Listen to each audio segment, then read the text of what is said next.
All right, this is a interesting case. A young Amish girl presented to our center with a hypermature lens. She's about 16 years old, and this is after we stained with trypan. We've gone in. She's got all kinds of milky material coming up, and the goal here is to try to get some of this fluid out so we might be able to control our capsular rhexis. And you can see how when you start moving this out, how it starts to clear. It's pretty dramatic. But this is just using the IA rather than phaco. It's a very soft soft lens, and we're basically just aspirating soft milky lens material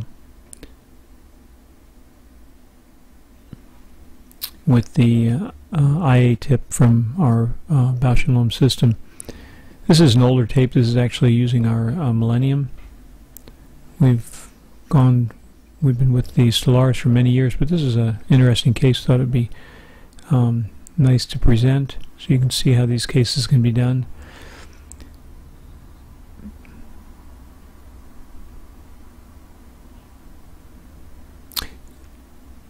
Trypan pretty much gets us by these cases almost every time without any excitement, but that was not the case in this case. As soon as in this patient's case, as soon as we entered, you can see we've got a horizontal split, which really right now you can see quite nicely. So what we did was we went in and made a little snip, and then grabbed that edge of anterior capsular leaflet, brought it around, so we would have kind of a nicer opening in the capsule through which we'd place our lens. I've seen this only a couple of times since the advent of trypan, where you just could not prevent the extension of your capsular opening. But it was certainly true in this patient's case. We did her fellow eye armed with this information about the first eye, and basically ran into a similar setting, but the second eye actually was probably done a little bit quicker because we anticipated that happening. So here everything's cleared out. We've got a nice opening in the capsule. We're putting the eye tip back in. We're just going to clean out the gutter of remaining cortical material in preparation for the lens implant.